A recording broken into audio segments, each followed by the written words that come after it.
Did everyone hear said I call a meeting to order at 6:02, or was I still muted? You were muted. Oh, all right. So we're in business now with, let's see, 4 board members, Courtney, Eric, Meredith, and myself present with 2 principals and a superintendent. Did I get everybody? Anyone else notice anyone else that joins later? George said he might be late, and I haven't seen Rachel yet, and Amanda. I think George is not coming, and Amanda's late. The email I got from George says he either wouldn't be here or he would be joining late, at least what I received. So we go from there. So approval of the agenda will start in. It was my mistake where we have a personnel issue to discuss in executive session. So we'll put down a personnel. I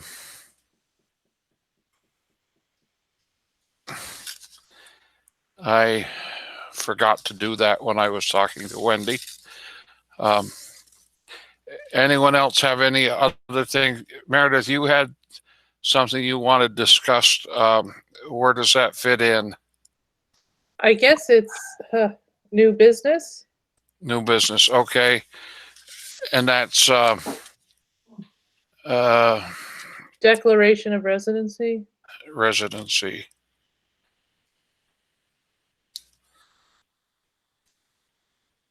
If you could resend that to me, I would appreciate it. Somehow by messing around, it didn't come through. And did you send that to Chris too? Okay, so everybody's got it. Anything else for the agenda? Anything that we missed? We have a motion to approve the agenda.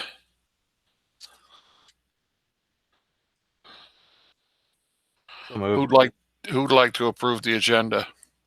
I will. Eric, motion by Eric to approve the agenda. Is there a second? I'll second. Courtney. All those in favor, thumbs up, wave their hand, something. Those opposed, motion carried, so declare it. Rachel, you've joined us, correct? You're muted, but you're joined it. Yes. Yes. Hello. Hello. Very good. Just for the record that you're here. All right. So, all right, that takes care of that. General public comment. No general public being present. There's no general public comment tonight.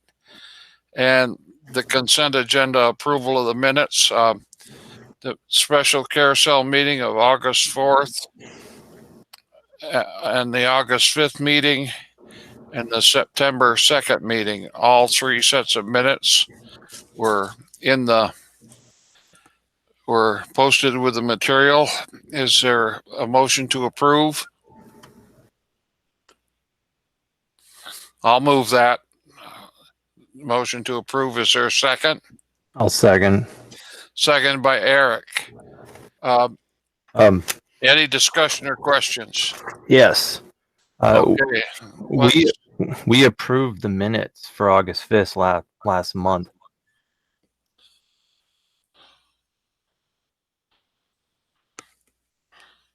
Oh, all right. The regular meeting ones. Mm-hmm. We didn't do the carousel ones. We didn't do the carousel ones. Okay.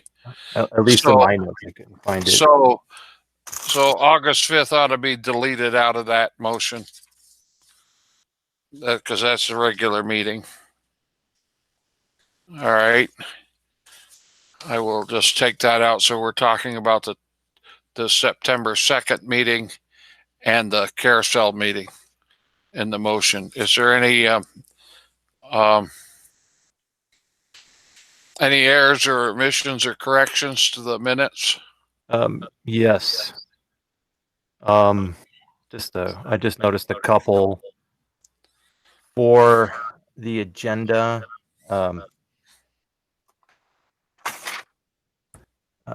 The legal motion that we had added to new business.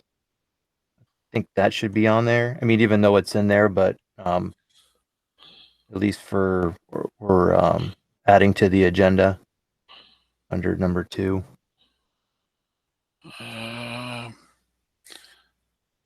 Unapproved minutes of September. Okay.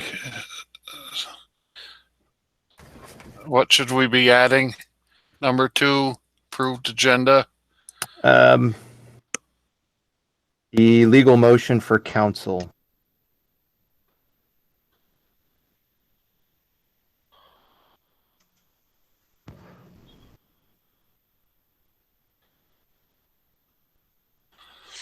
I'm trying to see where it says.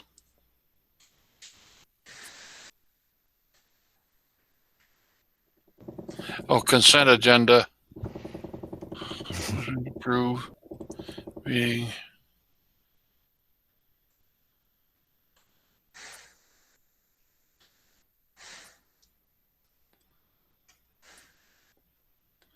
Come on.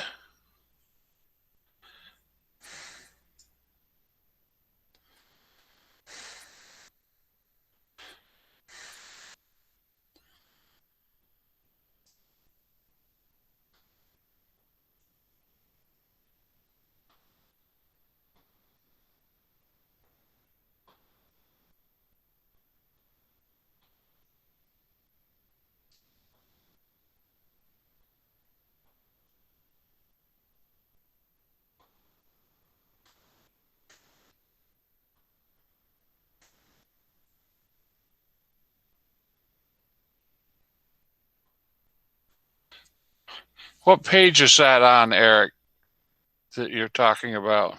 The first page there for the business meeting for the minutes for September 2nd.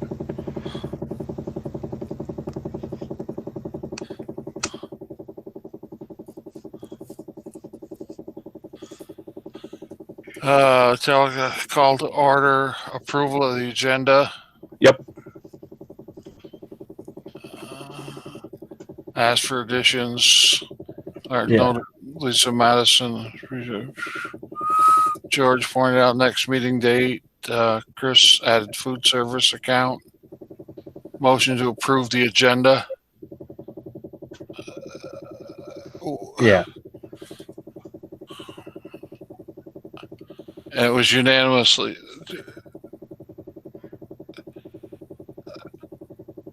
What's missing out of there? We added, I think it was you who added that legal motion for council that we did at the end of the meeting. Okay, and where was that right there? Yeah. For approving the agenda, it was added.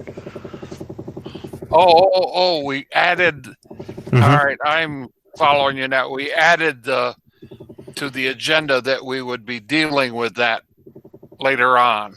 Yeah. Oh, all right. Yeah. Okay. The addition to the agenda was that we would be dealing with a legal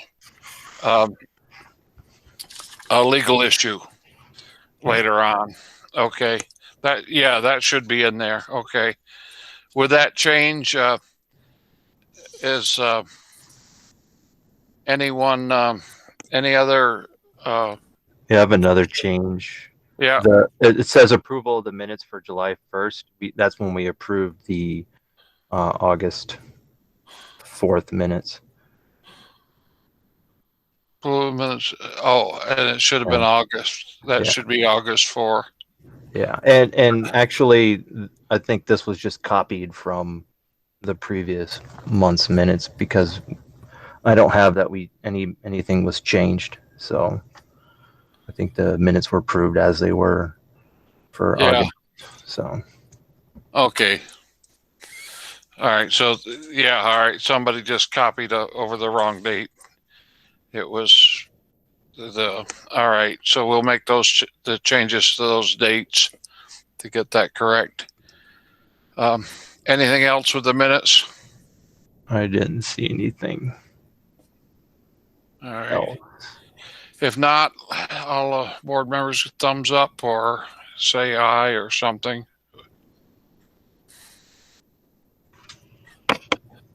Those opposed? Motion's carried, so to declare it. All right.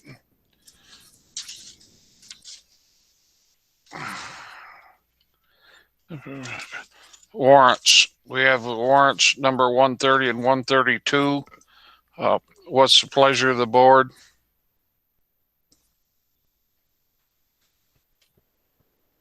We'll move to approve the warrants. Motion by Eric to approve the warrants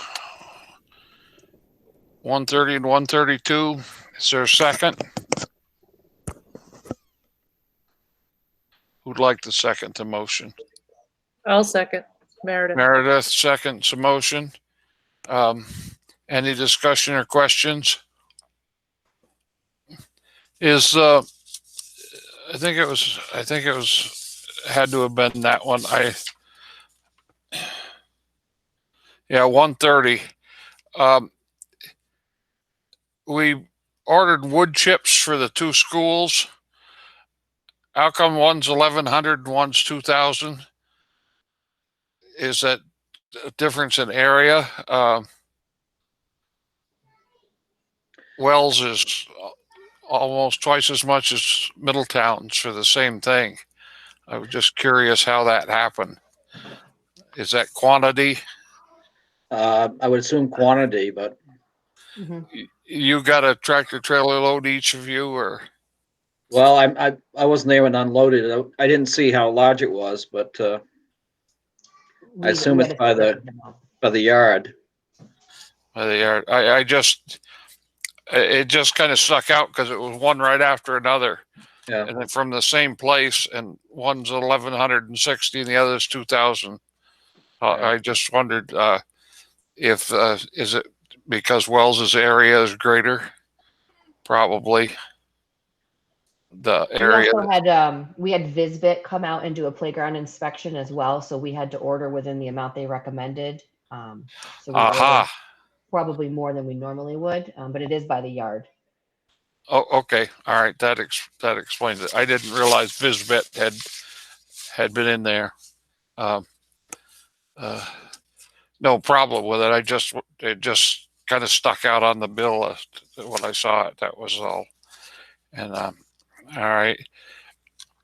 Are there any other questions about the warrants? If not, all those in favor say aye or thumbs up or something. Those opposed? Yes. Amanda, you're joining us? Yes, I'm here. Sorry. I was just saying aye. No, that's fine. I just wanted to make sure that Shauna knew that you're here so you can be counted on attendance. So now all we're missing is George. So we'll proceed. The warrants are approved. Superintendent's report. Chris? Thanks, Clarence. So you all should have a copy of the report. The bulk of the report focuses on the shift to phase 3, which took place on September 26th, about a week and a half ago. It wasn't as drastic for our SU as it was in other SUs, just because of the fact that a lot of these measures were already kind of put into place since the beginning of the year. Due to the size of our schools, we were able to we had a little more leeway with regards to social distancing. So I have put together a bit of a grid that explains what will not change and what will change. And you'll see that we're still going to be, obviously, the health screens, temperature checks, creating that safe perimeter in our schools will still be in place. The mitigation, cleaning protocols will still be taking place on a nightly basis. We'll still be looking to do thorough cleanings regularly. Right now we have the current, the 4-day in-person model with the Wednesday remote. We are working with our teacher union currently to develop a timeline to shift to that 5-day in-person model. I think one of the things we were very fortunate is our cautious approach has allowed us to get to this point. We want to make sure that as we shift into that 5-day model, that we do it appropriately, we do it the right way. We did have some schools within the SU who have shifted from a pod to movements. So we've had to kind of just, take our time with that, but we will be shifting to the 5-day in person. Probably, I'd say the earliest would be by the start of the second quarter, which would be first week of November. But we are working with the teachers union in terms of what that will look like. Remote learning will still take place during this time. We are also working with the union, kind of moving forward with what remote learning may look like into the second quarter and into the second half of the year. But there will be a remote learning option, but we'll have more details on that in the November board meeting for you. Obviously what will change, we have a little more flexibility with the social distancing, which is a recommendation. It never has been a requirement, but we've been obviously with use of facial coverings and social distancing has allowed us to be relatively safe within our schools. The new guidance that just came out has expanded the 3 foot to 6 foot range, not just from K-3 to K-6 now. So in both of our schools, the 3 to 6 feet social distancing is the recommendation now. So and there will be some updated guidance being issued tomorrow with regards that there were a couple typos and a couple other issues. So the guidance that came out on the 6th yesterday is going to be updated. So there'll be the FAQ and the memo regarding that will come out tomorrow. So we also have obviously use of gyms and cafeterias, but that doesn't mean that we can go back to where we once were. We have to still look at doing, being appropriate, social distancing, do it in a safe manner. So that's something which Rick and Liz can talk a little more about what that looks like within their schools. Yeah, so that's about it for the phase 3. Like I said, most of these things, there will be a drastic changes for us. Rick and Liz and the staff have done a nice job of getting the building ready to go and moving through. The one thing we just have to keep an eye on is when we move to that 5th day of in-person, as well as that shift in remote learning, what that may look like. Like I said, but that more details will come with that, and we'll go present to the board in November those items. Any questions on the phase 3 before I move on to the next sections? Not that I can think of. So we're looking no earlier than the 1st of November, but it might be later to go to phase 3, depending on how negotiations go. Well, there are discussions with our union in terms of how to move safely into that 5th day, and we're also closely monitoring as we start to move into the flu season what's going to happen, and we're just taking a look to see what's going on in each of our buildings. So, but that will be something which I said we will, you'll have information before that. We also want to make sure we give community members and families enough time to make that shift too. So we don't want to just sit there and say, like on a Wednesday, next Monday we'll be shifting, because childcare and is important, and the disruptive nature of changing a schedule at the last minute. So there'll be more than enough lead time for families to prepare for that.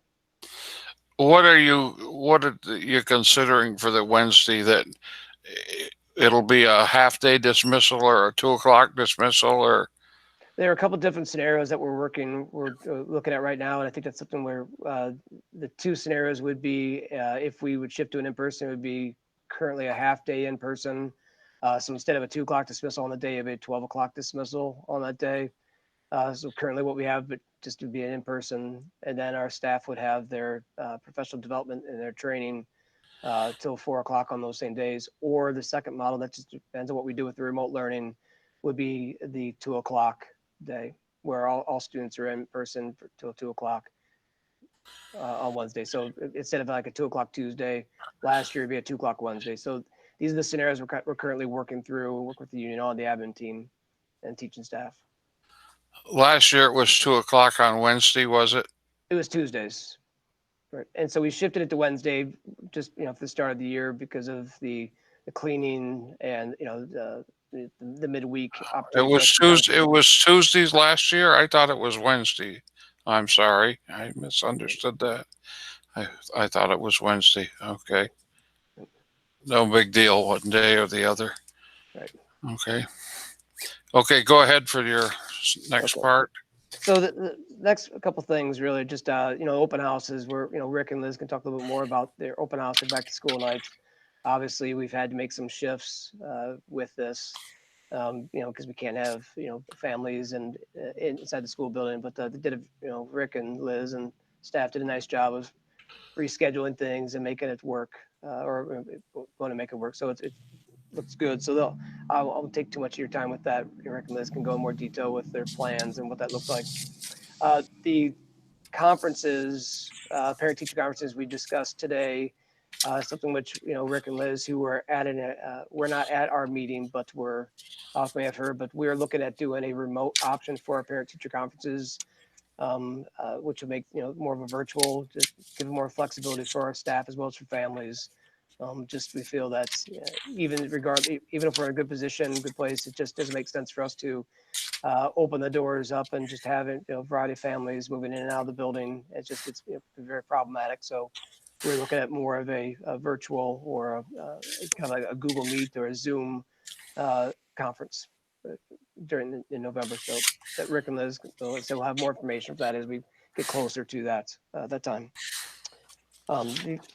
The next thing I have on just election day, there will be some discussion that in two of our schools, Rutland Town School and Proctor High School have a whole general elections within their facilities. And the reason I'm going to bring this up is the fact that, you'll see that those two schools will be moved to fully remote on those days, just for safety as well as for, a health standpoint.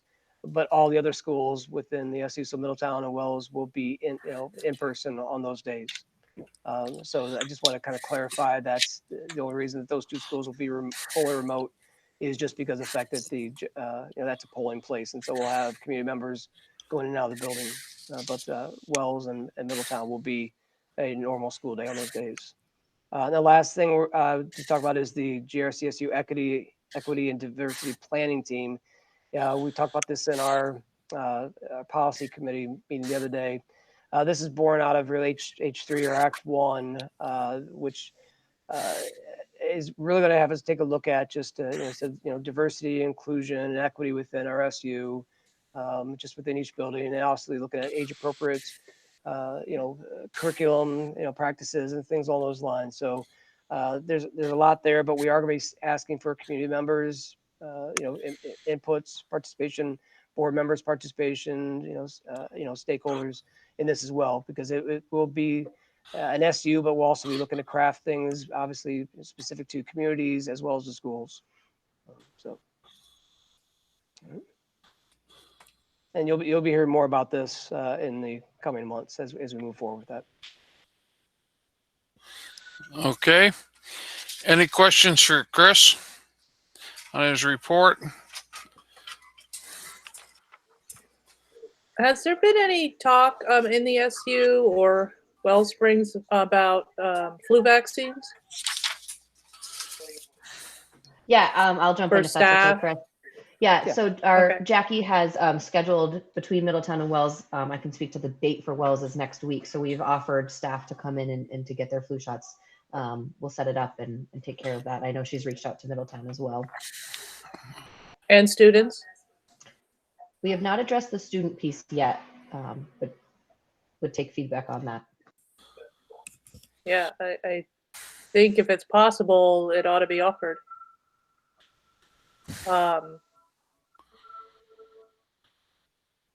So Oh. Meredith, that's something that I think Liz and Rick can talk to Jackie about to see if that's a possibility for that. So we can, get back to you on that. Yeah, no, I that's fine. I just, if they're coming in to do it anyways, then Who's going to be doing that for the? My understanding, and Rick, correct me if I'm wrong, is that Jackie reached out to Community Health and they're coming to provide it. They did it in Wells last year. Chris Bongartz put it together for staff. Same group. Yeah, so same group as last year. Is there a cost to this that we're bearing, or a small No, fee? it goes through the people's insurance. So they just come and provide it and we fill out the paperwork. So it's whatever the insurance covers is what we take, and if that's what this people that do it are satisfied with that payment. Mm-hmm. Okay. That's how it happened last year. So, Where it's been for a number of years. okay. Okay. Insurance-based. All right. So that's yeah. All our staff is covered by Visbit's plan, right? Visbit, who's the one that's paying for this? Should be the health insurance, I would think. Yeah. So it's okay. So they're all in the same group plan. So okay, that makes sense. That they're covering that. Any other questions for Chris? If not, we'll move on to the principal's report list here. Last month, I think Rick went first, so tonight it's Liz's turn. Sure. So included in the materials is my report as well. So I'd be happy to take questions on any of that. I did want to jump to and just talk about what step 3 looks like in our building. We are, like Chris mentioned, we were prepared to kind of be ready for this already.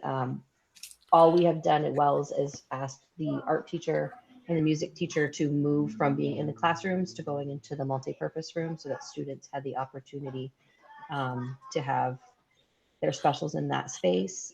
We are currently working on ways to move all of the furniture that's in the multi, now that we see how much space we have, to open that back up. We are going to remain with students eating lunch in their classrooms for the foreseeable future. And our hope is that we can assess where we're at and make that change if it's appropriate. Right now, I don't think it's fair to ask children to maintain distance on a bench if we have an opportunity for them to know their space that they currently have. So that's in regards to step 3. We did our open house last Tuesday and it went really well.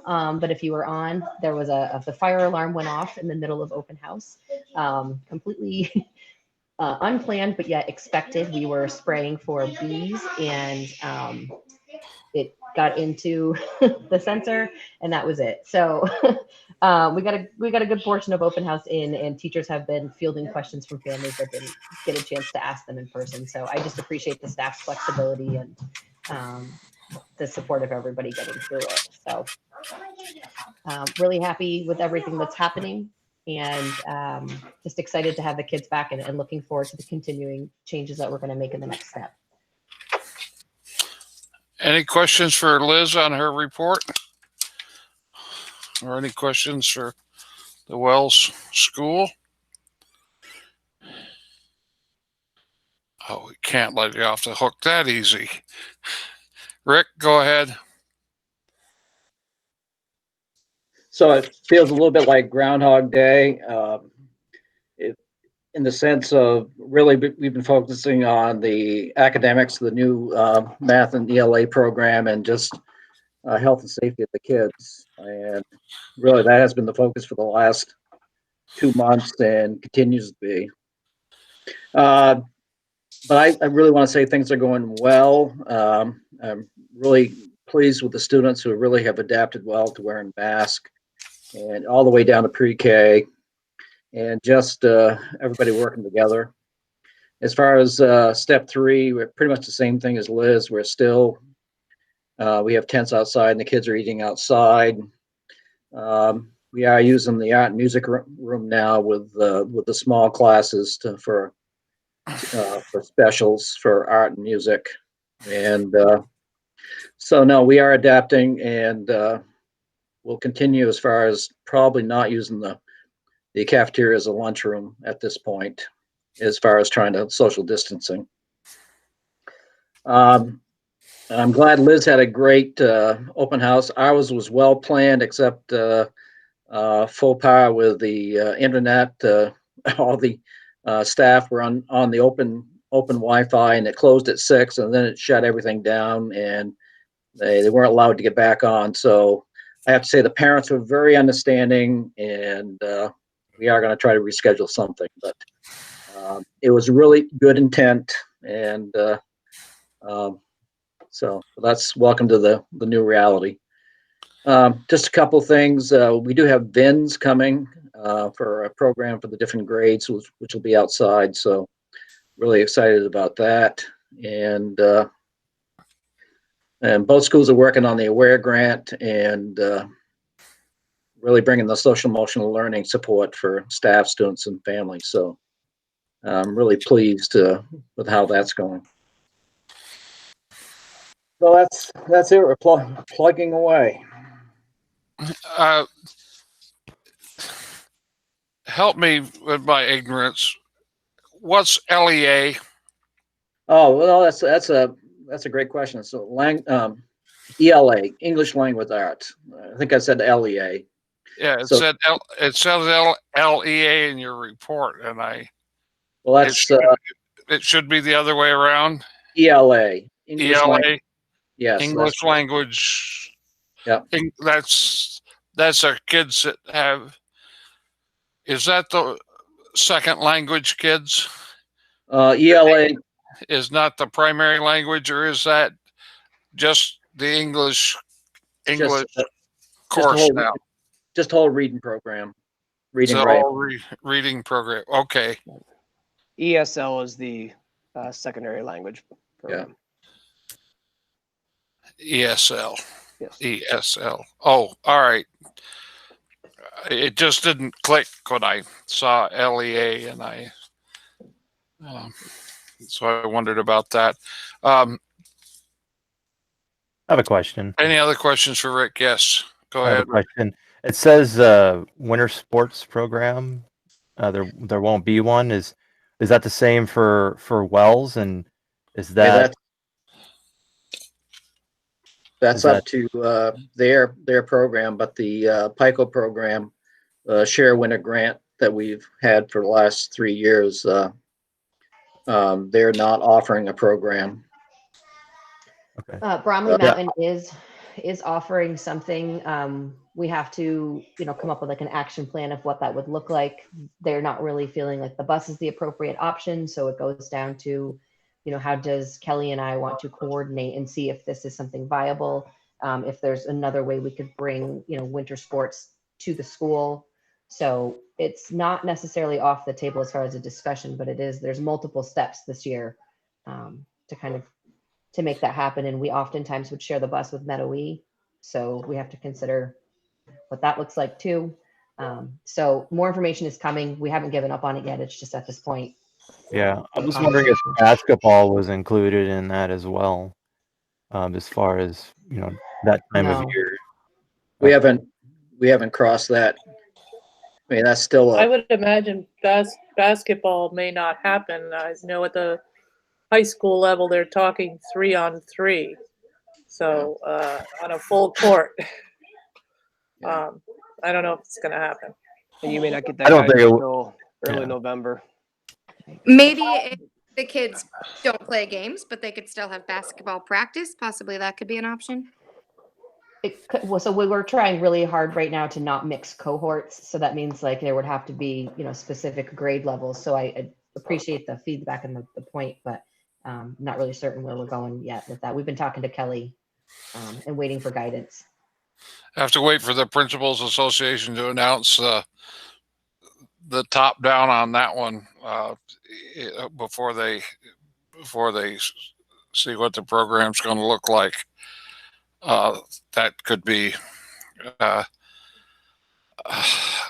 Hopefully they get on.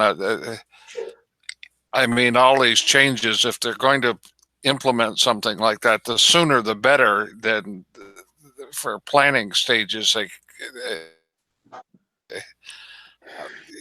lot of tournaments start over Thanksgiving, and it would be nice to know at least what the framework might be at the top by like now instead of November. But I suppose you can't hurry them any. I know with Bromley too, I just received an email from them because my husband used to instruct, that they're also trying to get a feel for if there's going to be availability for instructors. And so there's that aspect of it. There might be a lack of people who are willing to do it. So it's all kind of still up in the air. Up in the air. I would imagine it'd be the same for the ice skating, just ice skating, and also, yeah, I was just curious if that included some of the other sports, and so you're just waiting for the recommendations coming later in the year, and I guess you mentioned waiting or talking to Kelly. I thought she just scheduled she was just the scheduler. I don't see. She coordinates the GISP program too, separately from the athletic director role that she has. Okay. So she gets the emails from Bromley as well. So we just started communicating on, where we She's were at. the on-site coordinator, so when she's Yeah. there, she's kind of watching the kids to make sure they're where. And so, like as an instructor, there's perks, and the on-site coordinator gets perks too. She gets passes and all that. So it's kind of like a job there. Yeah, it is separate from the athletic director. Yeah. That she does for us. Okay. Yeah, that's what I was referring to, was the athletic part of it. Any further questions for Rick or Elizabeth? If not, find my agenda here again.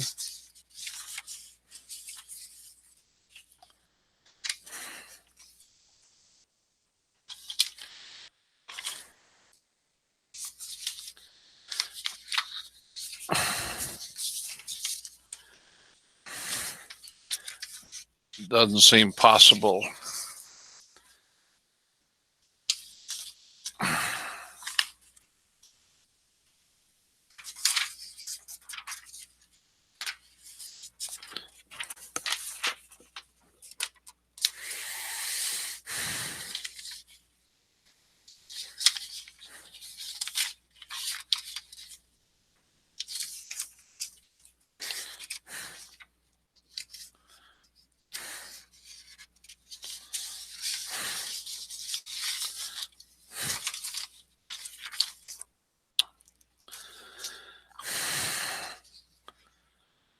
Okay.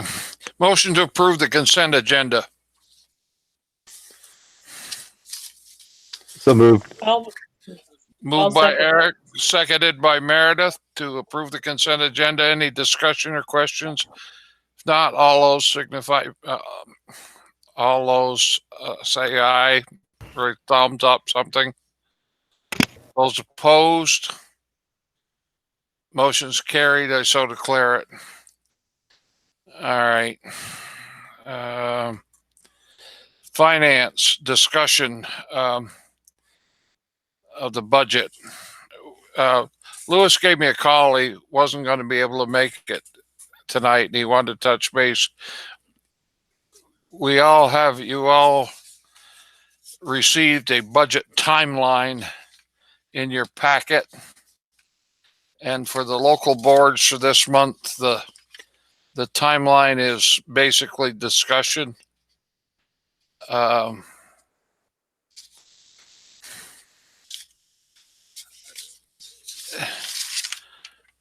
It's let's see, October district budget, develop budget worksheets, meet with building, discuss budget timeline, discuss board priorities and budget parameters.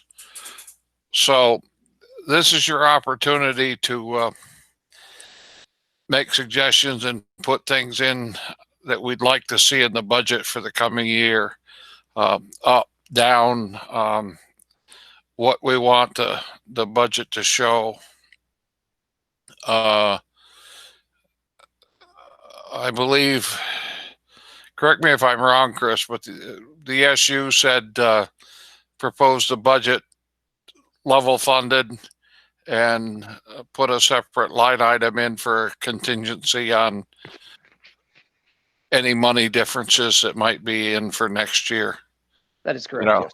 Yes. Is what this is at this point, so there's there's estimations that you make on what's going to happen with wages, what's going to happen with legal fees, what's going to happen with health insurance, all those things that the business office is going to have their best guess that we can look at a number, but all those changes will kind of be put together, and then the board can look at going up and down. It depends on what we have for priorities here that we want to look at. I don't know how everybody else feels about what we should be looking at. Anyone have any input one way or the other on what we ought to be considering for the district?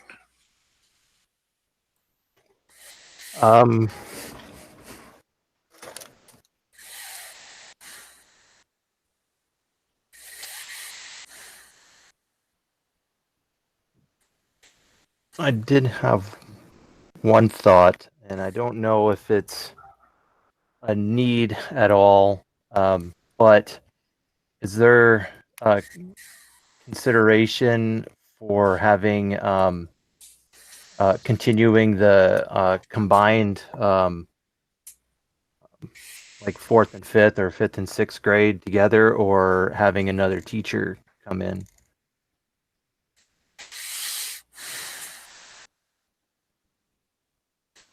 And I guess now would be the time to bring it up.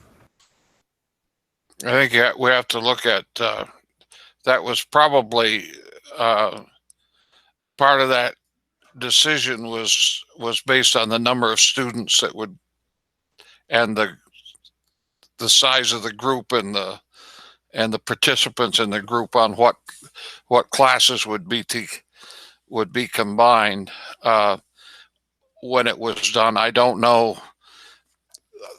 That's something that the building principals are going to have to look at configuration wise on what's going on for the next year. But I would think this is the point where you'd want to consider that one way or the other. Whatever the recommendation was going to be, you'd need to build that into the budget. This would probably be the same time we ought to be talking about if we're going to have a regular education support staff instead of using special ed support staff, to prevent some of that bill back. I mean, that's kind of a 6 of one, half a dozen of the other, which way you do it. But I mean, this is the place where you talk about those kind of staffing questions that get built into the budget. I don't know,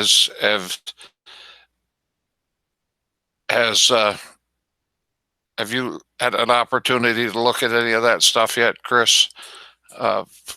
For what you and the administrative team might be recommending for our schools, up, down?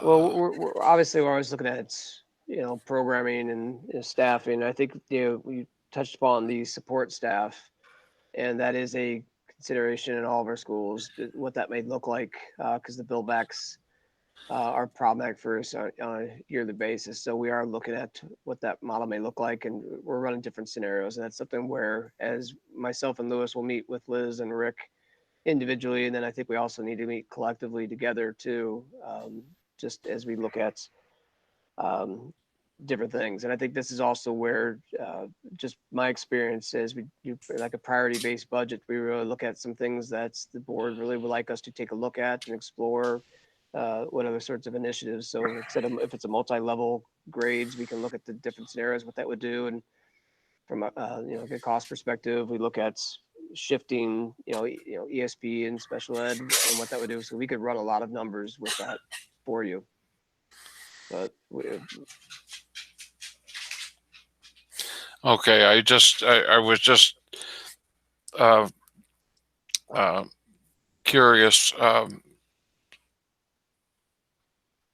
yeah, a part of it really, I'm sorry, Claire. Part of it is just having discussions with Liz and Rick also in terms of what their needs are, where their priorities lie. And, I was discussing the central office. We sometimes don't have like an anchoring vision, like or something we're working towards. And so we want to make sure that, particularly in a tight budget year as we are, that we really are getting everything's value added. So whatever we are keeping, that's bringing value to our kids and to our communities. And so you really have to just, I would say, go through line by line, but you really have to highly scrutinize all expenditures. And if there are things that we really need, and we can find money for that, even in a tight budget, you can still find monies for that by just reshifting some, priorities. So it is possible to do, but it's a kind of an arduous task, but it's something which I think we understood going into this year. It would look that way. It's we need to do what we need to do to get the job done, but we always got to be mindful. The last thing we need to do is have to have multiple meetings because we can't get a budget approved. There's been too many, some districts in the state where I know where their annual meeting got postponed because of the pandemic, and they were still arguing with it after the 1st of June, trying to get something warned to try to get something approved with all the added expense that's gone in. We're going to have some. Lewis is probably going to work on this. We're going to have some added expenses in the outgoing years for this pandemic expenses. The additional things were the PPEs, the other things. We're getting some of that purchased now, and some of it's being reimbursed. But I've got to believe at some point in time, the spigot for paying for that's going to get turned off, and that's just going to get shifted to the local budget. Is just a cost of doing business. So I think maybe if anything, we need to make that I'll call it a line item in the budget, that we're well aware that when the costs go up, that's one of the things that's going to be a cost driver. We got to make sure that's in there. So if people dig into the budget when they're looking at to approve it, they can see that this extra things that we have to do are costing money.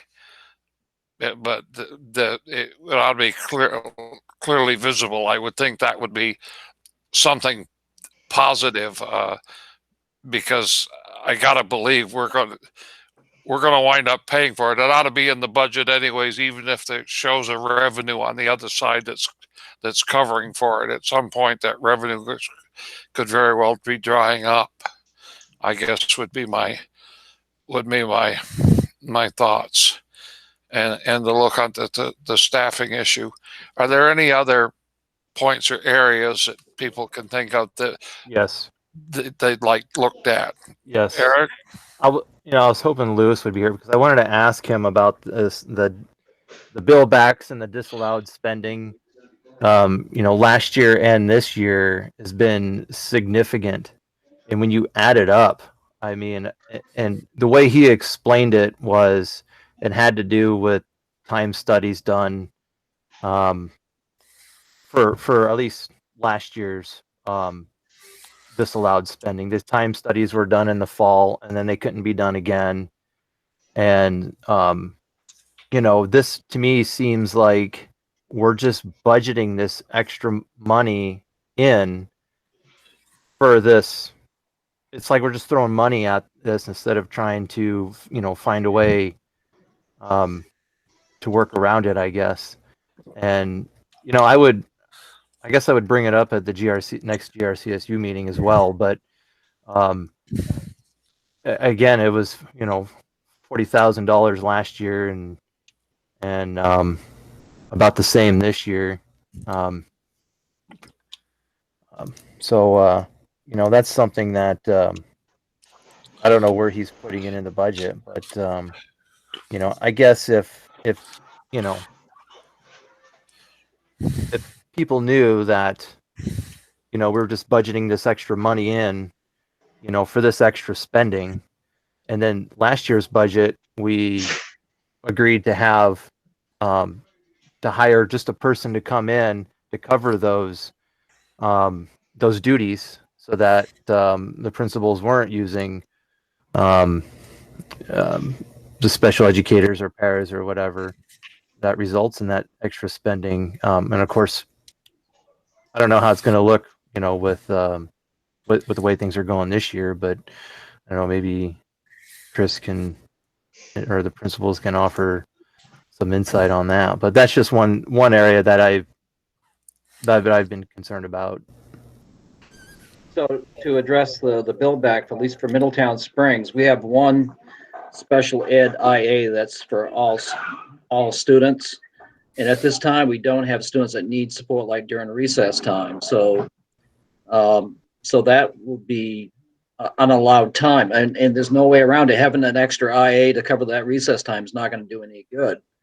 So we can take a little pleasure in the fact that we have low SPED needs right now, but we still have a need for SPED IA to cover services for students during the day. So I don't know how, and for this year, maybe a little bit better, but so it's not like we're full of staff. It's just the way it's working out with their educational plans. That Yeah. not a very good answer, but I mean. Well, I guess Eric, I look at this a little differently. I can be the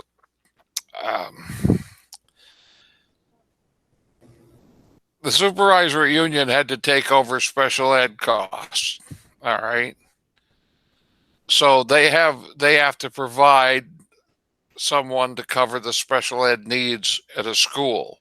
Like, we'll just pick on Middletown, and I'll just draw numbers out of my hat, but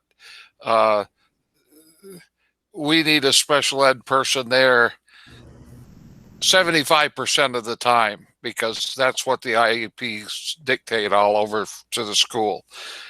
But the other 25%, we don't need that special ed person for, but yet they're there as a full-time person. So we get to use that other 25% for something else, that they wind up being a disallowed expense because we get to use them.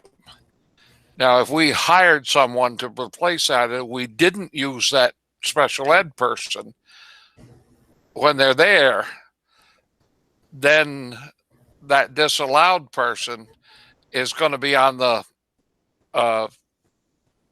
supervisory union, and that ain't going to happen, because all they're going to do is get the special ed costs. We're caught at a catch-22. Do we have to pay more to the SU because they have to pay this person to do nothing, or do we get to use them and get charged for it as a bill back? We're going to pay the cost of this person one way or the other. I don't like the bill back any better than you do, and I'd like to keep it down. But unless we had full-time needs at the school, if the school's bigger and they have more special ed needs spread out throughout the whole day, every minute of every day requires a special ed instructor, then we wouldn't wind up with the bill back, because it would be utilization of it. We just don't have the ability to utilize it for the whole school day. Is the way I look at it. So if we're not paying for it one way, we're going to pay for it the other. I would hope that the special ed people could figure out a way to utilize these people in those off times that are a reimbursable expense.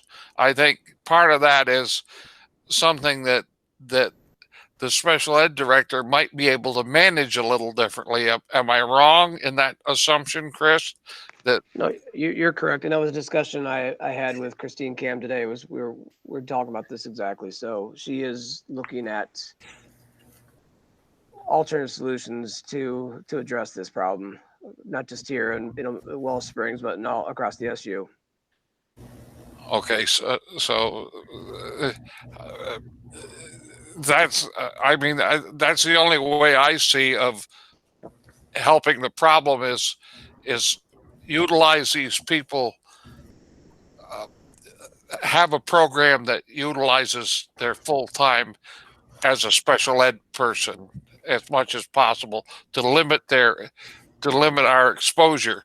And then if we're talking about general education needs for an aide, if we have to hire somebody, then the next thing is, can you find anybody to hire in this job market? That's the other thing. Well, we put that in the budget, for this year's budget last year for that reason. So, did we not fill that position this year? Well, with COVID, I would imagine it wasn't being filled, for the fact that students are eating their lunches in the classroom and maybe there's not a need. That's why I was saying earlier, this year might look different than the last 2 years, because of the COVID and how things are being run differently. But, I still think it's something to bring up now, because if next school year goes back to normal and, at the end of that fiscal year, we've got like another $45,000, total bill back for disallowed spending, it's just, I think it's good that, it's being looked at the SU, but again, I think there's still more information I just don't understand. I guess maybe that's why I was hoping Lewis could explain some more of it, or Chris, maybe you can, as far as. But also if it's built into the budget, then it's kind of like 6 of one, half a dozen of the other.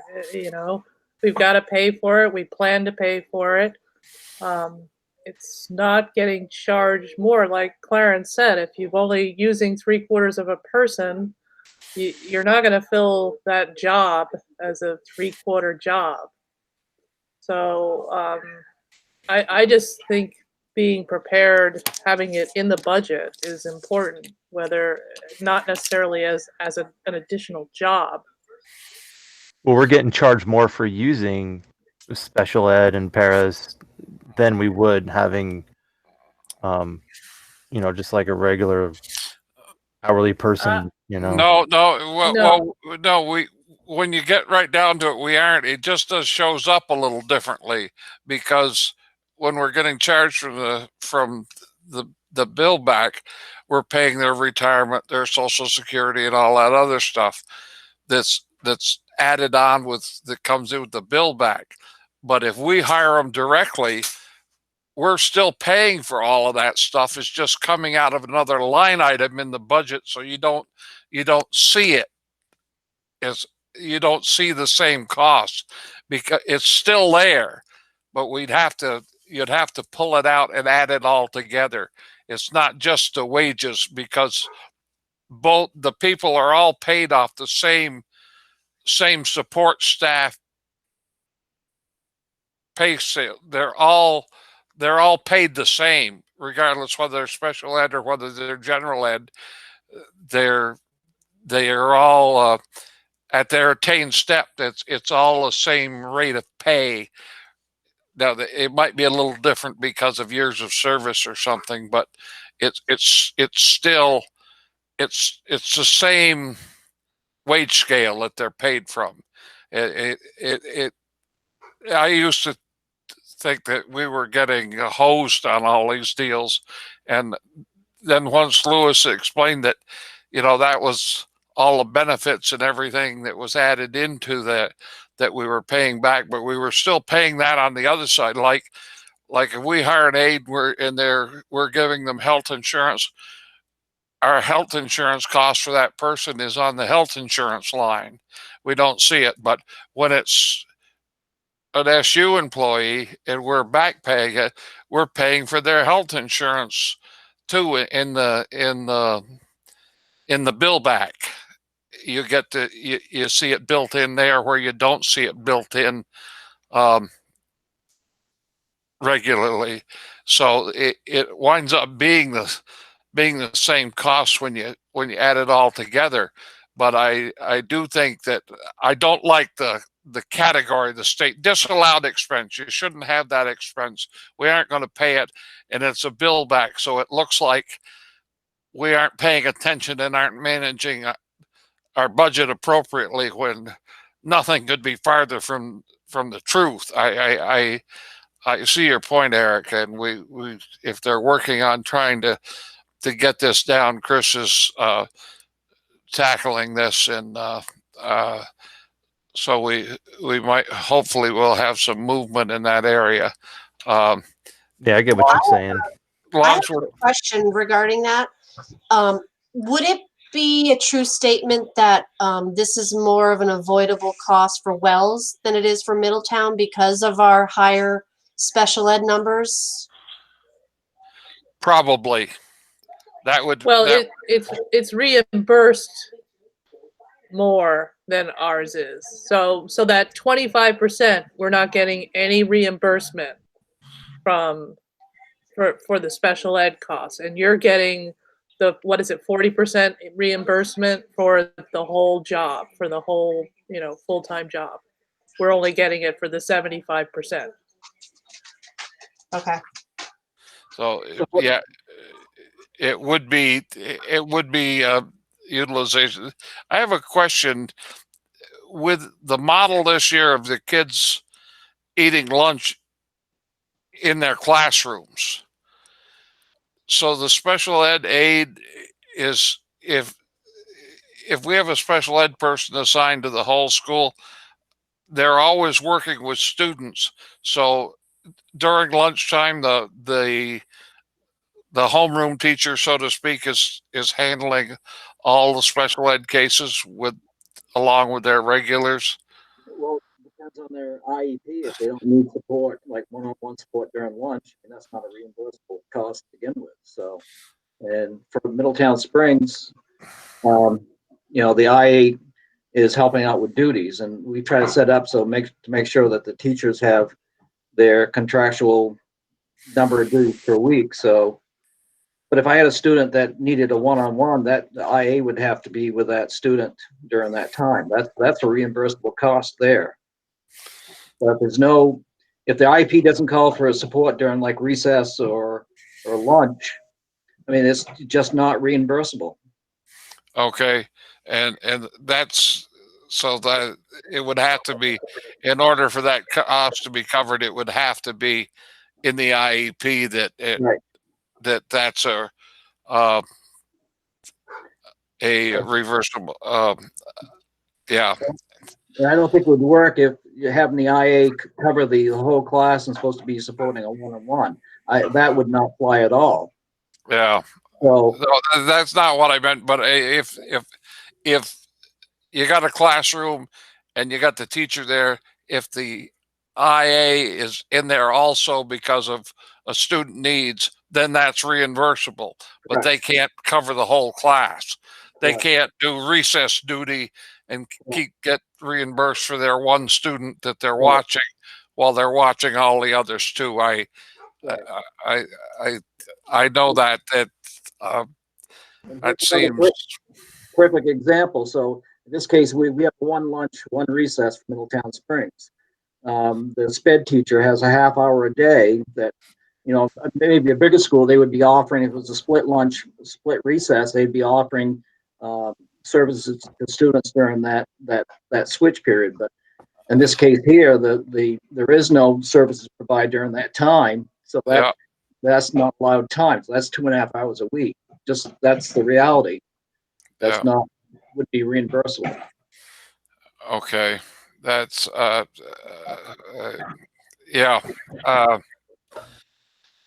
Oh, it's now. uh, we're talking about the budget here, but there's one question I forgot to ask you earlier. We'll probably get to it later on in the agenda. But uh, have you been able to find a janitor yet? Hopefully I have one starting on Wednesday. Uh, I feel pretty Hopefully. pretty confident that I have one for Wednesday. well, that's good. It's just, I know you're doing a great job as janitor, and a great job as principal, but it's not very fair that, that to have both jobs. Well, I have a staff member that's been helping out too, so we're going to get help covered in that time. So, but, it's Okay. matter to close the school, and I don't think that's a wise decision at this time. So No, but it's still not. Well, it's. I mean it. I don't know. Most of the apples are getting picked, so maybe we don't have any more problems. yeah. Depending on what color Washington County is, it's that's crazy. Can I ask one more or make a comment? I know we're talking about the Wellsprings budget, but at the Grcsu meeting last month, they decided that they're going to do their finance budgeting in the regular meeting. Is that correct? And I was wondering if Courtney would be willing to perhaps attend that meeting as a There's a finance committee meeting scheduled right before the regular meeting. I'm sorry, I have not heard of that. What? I have not heard of a special finance meeting. There is not. They're going to be doing the finance in the regular Grcsu meeting. Well, yeah, that's what we talked about.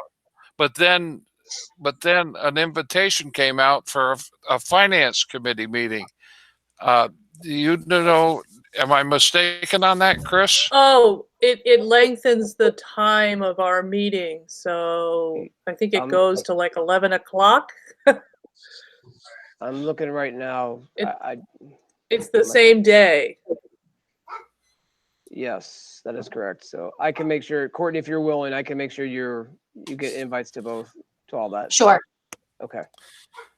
I really appreciate it, Courtney, because I just feel like, not that I don't think Eric and Clarence can do a fine job.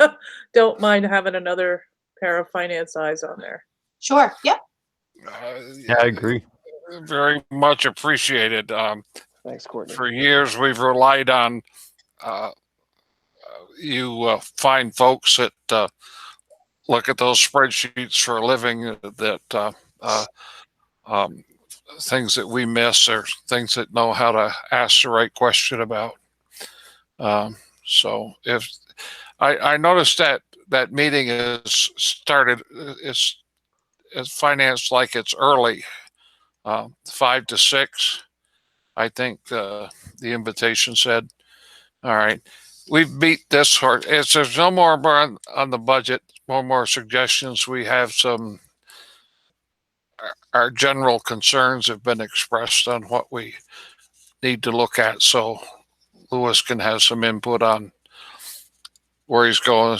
Basically, following the SU recommendation, and Clarence, can I ask Eric? Would you like? I can ask Christine Cam to attend the next Wellspring meeting. You want to ask some questions, particularly related to special education build back? Yeah. So I can invite her if you want.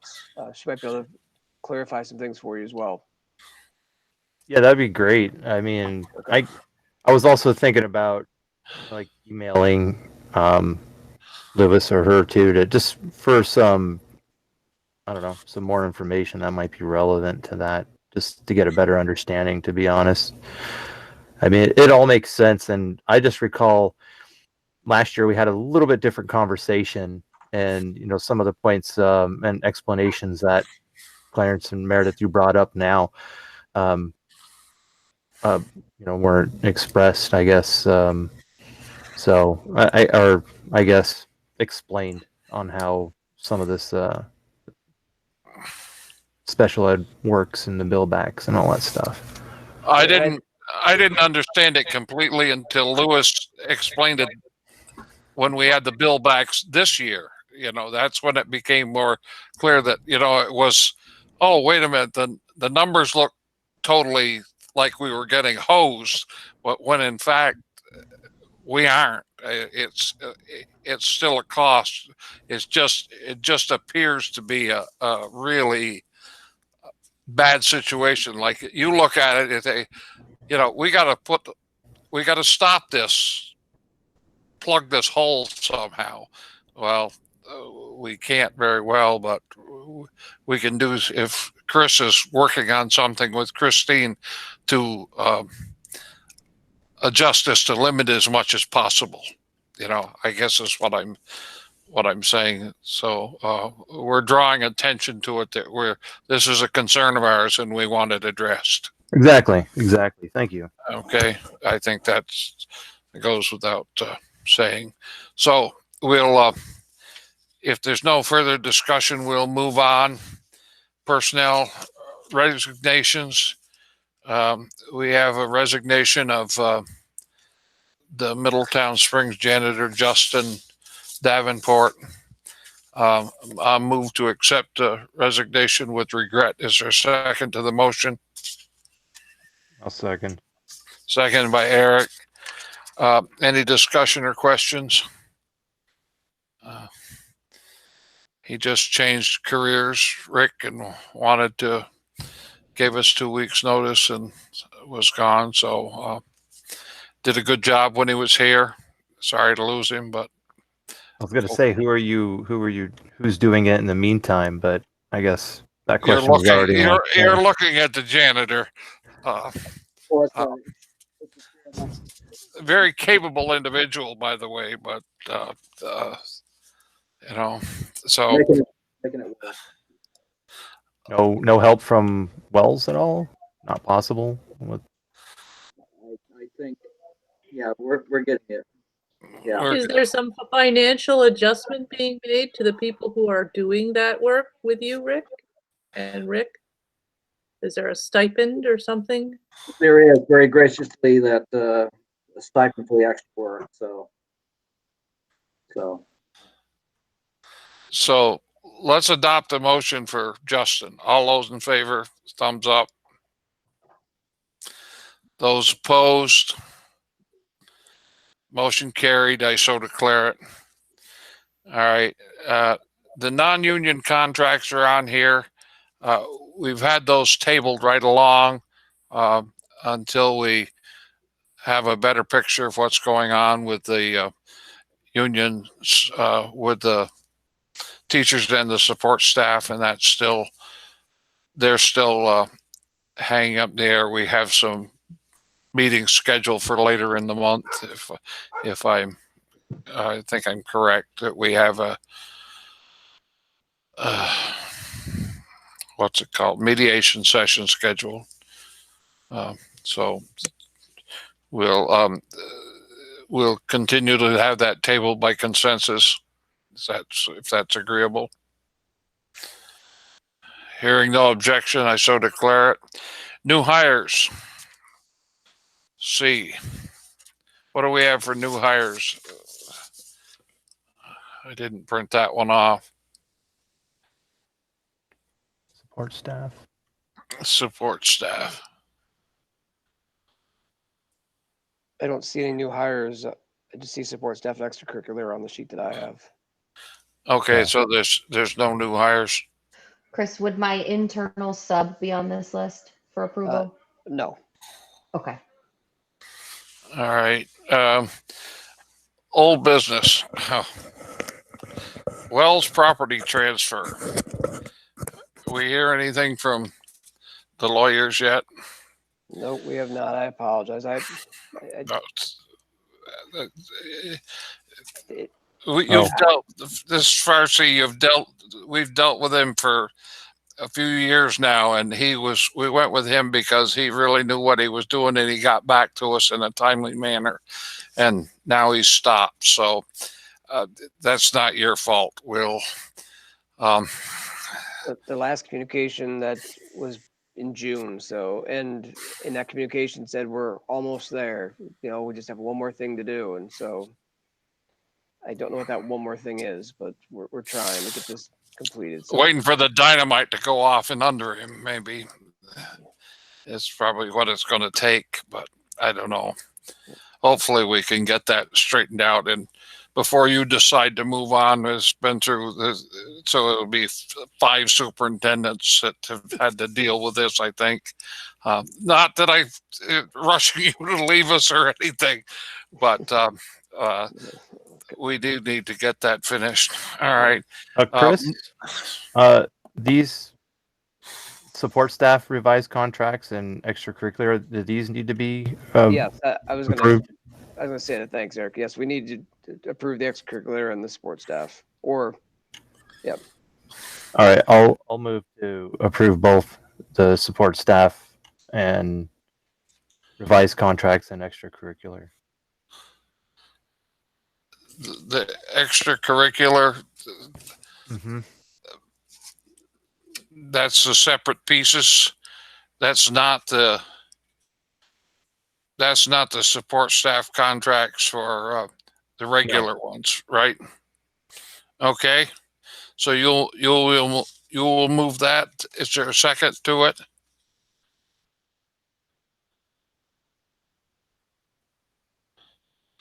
You have names there, Eric? Yes, Ashley Fioretti. Fioretti, Deborah Squires, Jenna Lee McDonald for support staff, revised contracts, and then extracurriculars, Brittany Davis, John Carlson, Joy Ray, Cindy Cassidy, Amanda Williams, and Sherry Lantman. Their stipends for different jobs. Sherry and Amanda.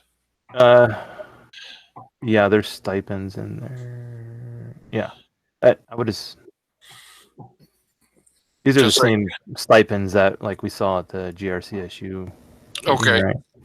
I think so. That's what I'm asking. All right. Because What are mentor stipends? Just curious.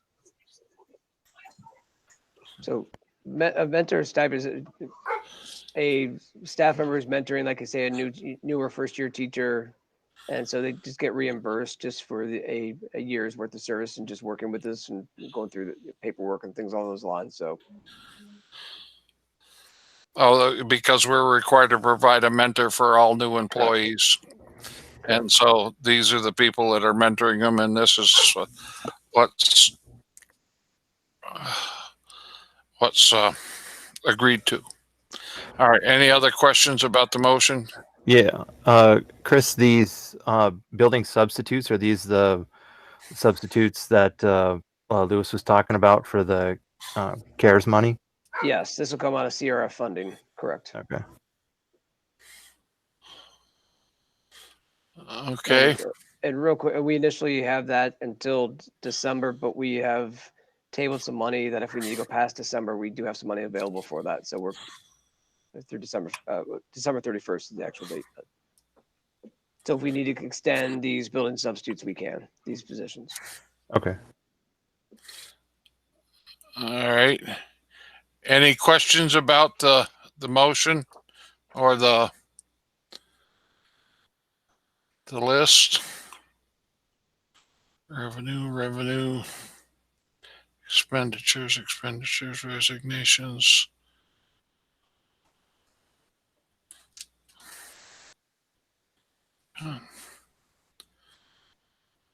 Resignations, contracts for approval.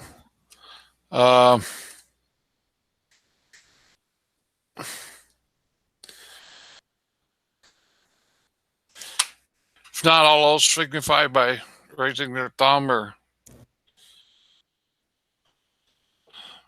those opposed.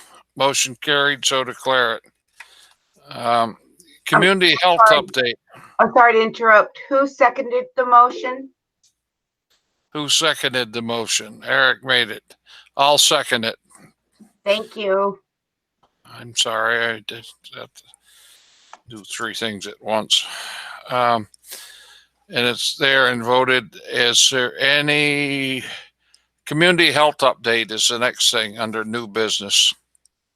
So I could start and Rick and Liz can fill in as needed. So Rick, Liz, myself, and Jackie met with representatives from the community health, reviewed this, and basically we're given the green light, and we are now in the final stages where we have to basically just change the wording on a couple forms.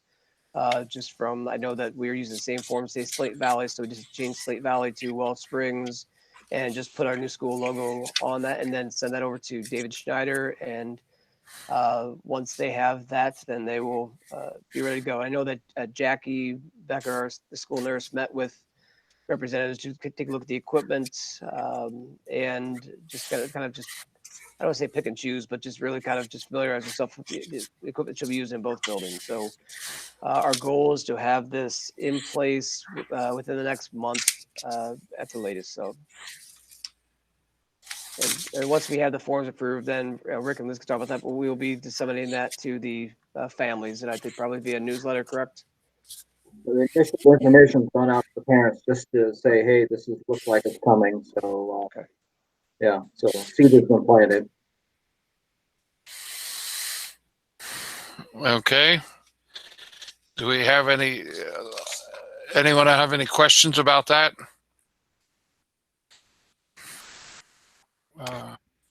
No, I just have a comment. I had my kids at the pediatrician's office last month, and I actually brought it up to his doctor and asked about the telehealth, and she just kind of said it's been working great, and that she's actually joined in and done some of the telehealth medicine virtual things. So I think this is great. So just some positive feedback, I guess. Okay. And Well, thanks to Meredith for bringing it to our you attention. use all of that good, Yep. good PR, made it work. Now we have Meredith asked to have this discussed, this declaration of residency. Yeah, I realize I didn't send it to Rick and Liz. I don't know if they need a copy of it too. Maybe it's up to you guys. I'll send. I did find, Meredith, our own policy. It might be the same thing generally, but it's one that we adopted last year: admission of resident students. Of non-resident students? Of resident students. F21. Okay.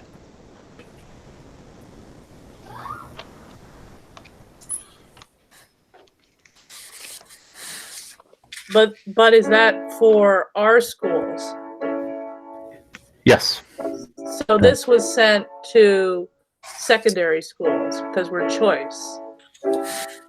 And I think it's something that's done regularly in a lot of SUs. It had not been done in Rutland Southwest maybe ever, because I never received one before.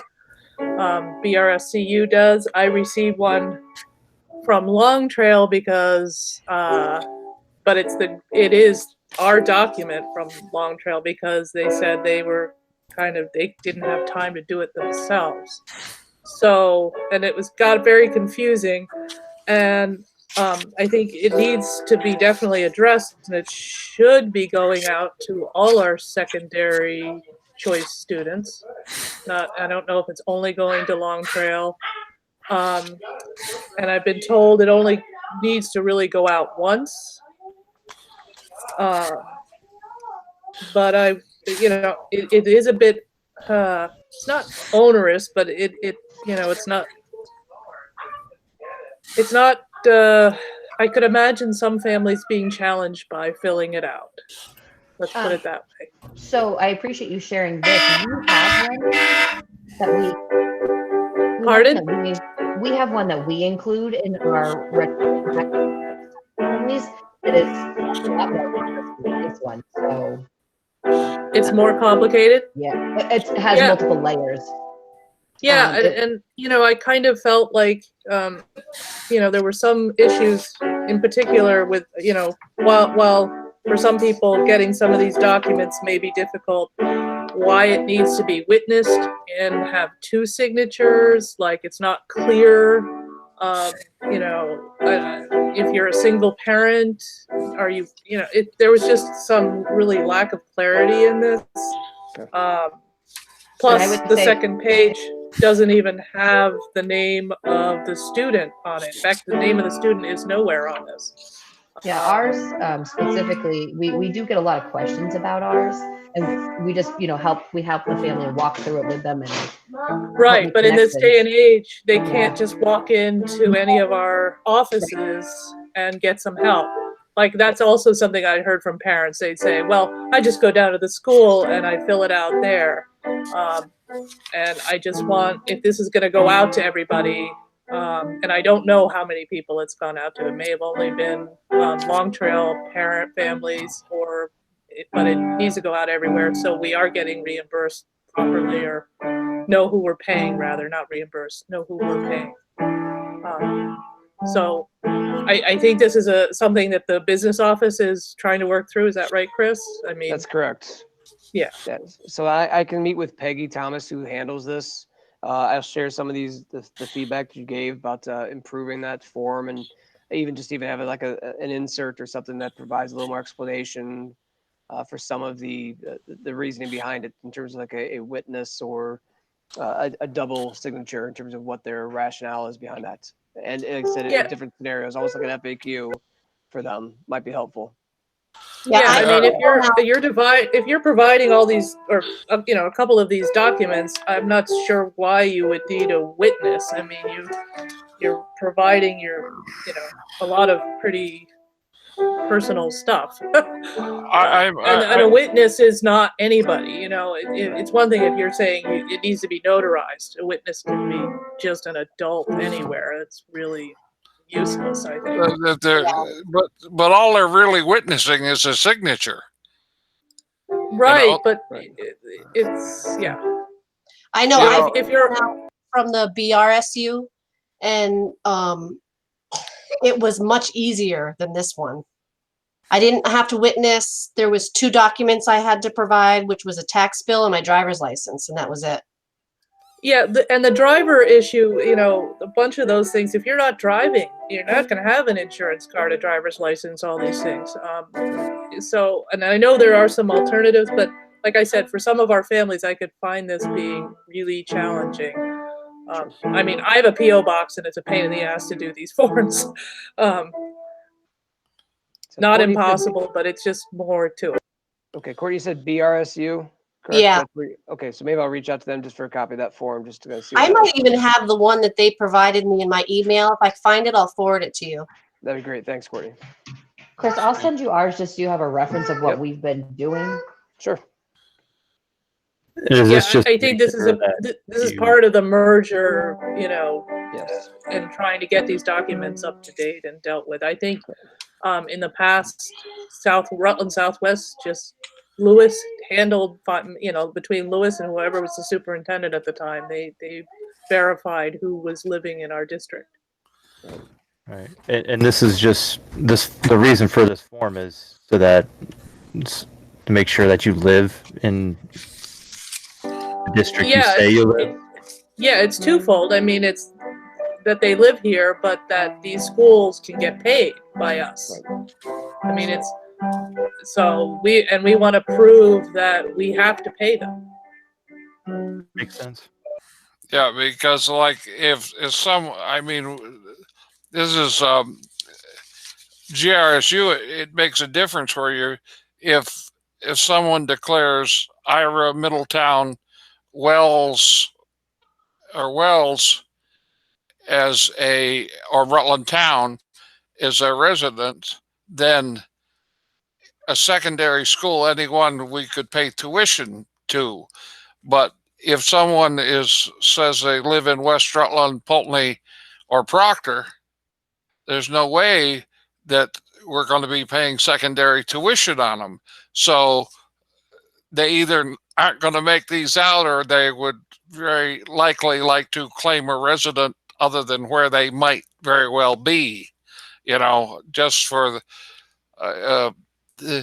someone would like to maybe live with their grandparents in Middletown so that we could pay tuition to Mill River instead of them having to attend Pulteney or West Rutland if that was the town their parents happen to be living in at the moment. That's we have to worry about those things because. And I would also add that people that are newly moved to our communities, this says you're gonna have to pay this money if you don't reply within 30 days. Maybe they ought to include please get in touch if this is an issue, for you to provide these documents, because they haven't received a utility bill yet. Their deed or their lease is still at the lawyers. It's really kind of Well, if I recall, negative sounding. when we did the that policy for admission of resident students, I believe Deborah Taylor was saying that there was a process of a family moving in district, and that they got a letter from the house, from the owner of the house that they were going to be renting, to confirm that residency. So, and that sufficed apparently. Yeah, no, I know there are alternatives. I just want to be a little more welcoming for those alternatives. Not you are going to be liable for this money if you don't pay up now. I understand you need to put a deadline on it, and that's important. But how about if you're having troubles, contact our office and we'll help you.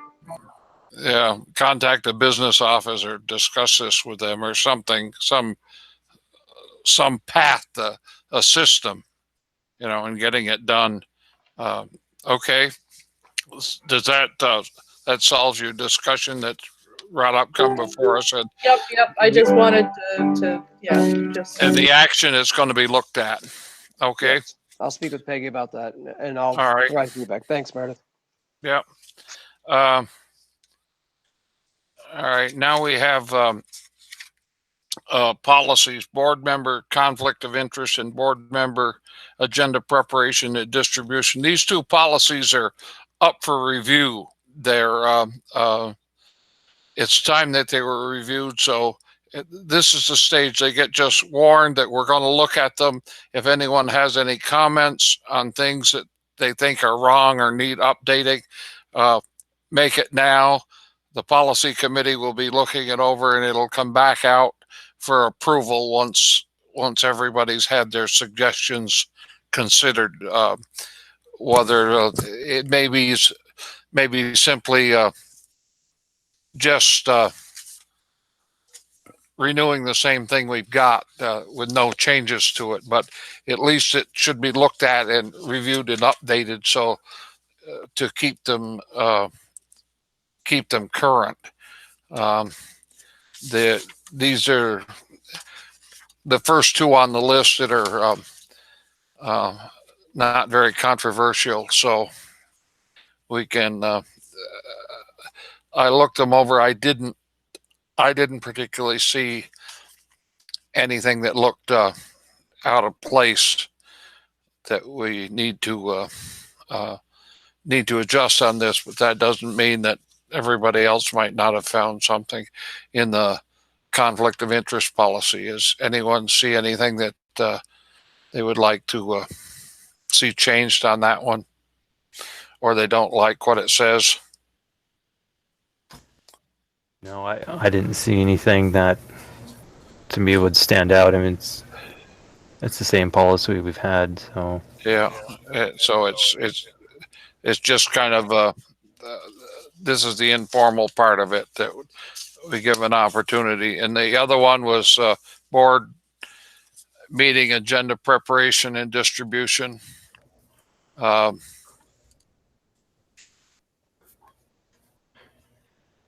Anyone find anything there that they want adjusted or changed or suggestion?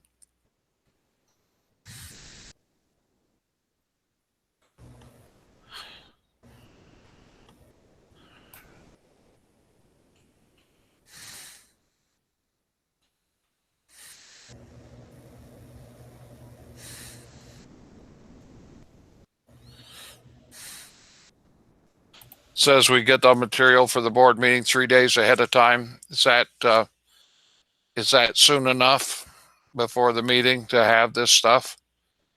I just noted on the agenda policy. It comes out, the agenda gets posted and then the material comes. So is 3 days adequate time for board members? I think 3 days is fine. Okay. I One don't day sucks.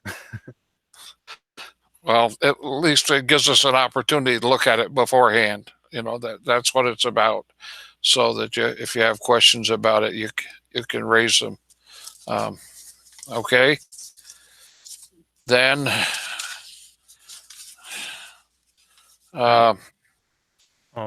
those are the two policies. There's other policies that the policy committee's working on that will take some work with some recommendations that'll come out for the board that are quite lengthy. We'll try to get at least a couple every month and maybe more that come. Some are for just review like these, and others will be the new policies that we're looking at that are going over. Something came up and I couldn't make the policy meeting yesterday, so I don't know just what happened, but it was on the table that they were starting to work on was the equity policy along with the flagpole policy and that needed and a driver's ed policy. They were all things that they're looking at. So good things are on their way. Let's put it that way. And some of them won't be as easy to deal with as these two have been. Let's kind of leave it at that for the moment. Some of those others are fairly deep policy decisions. So we have an executive session to do, but let's confirm the future meeting date is November 4th. And